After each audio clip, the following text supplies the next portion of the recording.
Olá, sou Felipe Verrone, esse é o Jornal HM. Vou falar hoje sobre o Dia Nacional da Consciência Negra. Criado em 2003, a data 20 de novembro foi escolhida por coincidir com a morte de Zumbi dos Palmares em 1695. Sendo assim, esse dia faz-nos lembrar da resistência do negro contra a escravidão de forma geral. Muitas pessoas não acham que o negro seja capaz de fazer coisas extraordinárias, e isso também é racismo. Mas vou provar aqui que é mentira. Um exemplo de cientista negro é George Washington Carver. Filho de escravos, George Washington Carver nasceu numa fazenda no Missouri, ao fim da Guerra Civil Americana. Uma semana após seu nascimento, foi sequestrado por saqueadores, ao mesmo tempo em que tornou-se órfão.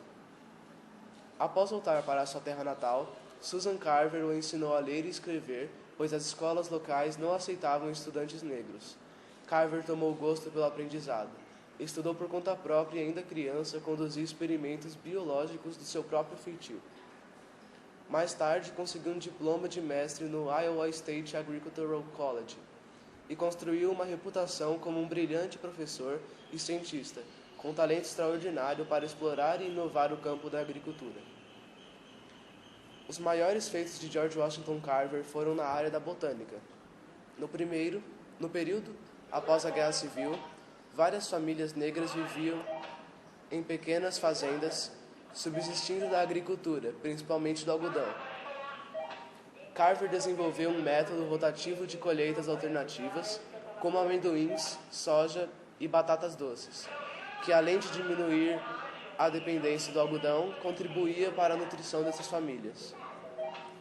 Ele também criou várias invenções para tornar as atividades de campo menos pesadas e mais lucrativas.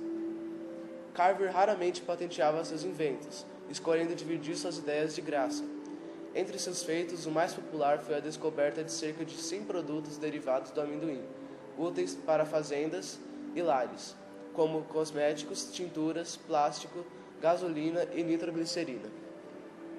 Carver se viu como consultor de assuntos agrícolas no governo do presidente Theodore Roosevelt e faleceu em 1943, aos 78 anos. Outro exemplo é Ernest Everett Just, que nasceu em 1883. Ele estudou zoologia e desenvolvimento celular na Universidade de Dartmouth, em New Hampshire, e trabalhou como bioquímico estudando células no laboratório marinho Woods Hole, em Massachusetts. Trabalhou como instrutor de biologia na Universidade de Howard, antes de tornar-se o primeiro negro a receber o título de PhD da Universidade de Chicago em embriologia experimental.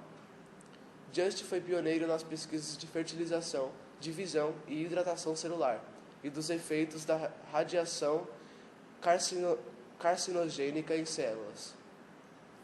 Uma de suas principais descobertas é o reconhecimento do papel fundamental da superfície da célula no desenvolvimento dos organismos.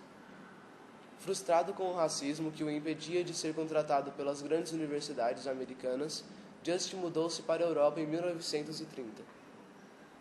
Lá escreveu 70 estudos científicos e publicou 2 livros.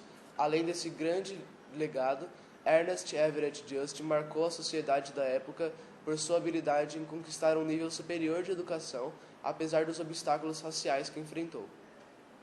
Just morreu em 1941 por decorrência de um câncer de pâncreas.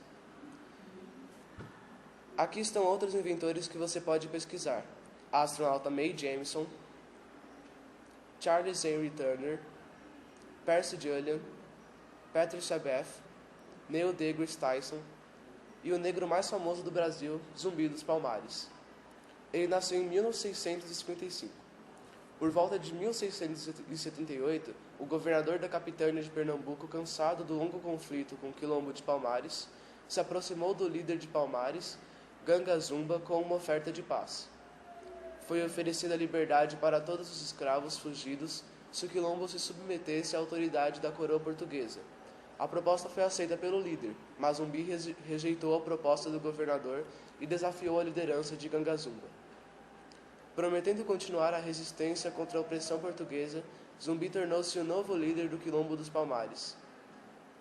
15 anos após Zumbi ter assumido a liderança, o bandeirante paulista Domingos Jorge Velho foi chamado para organizar a invasão do Quilombo.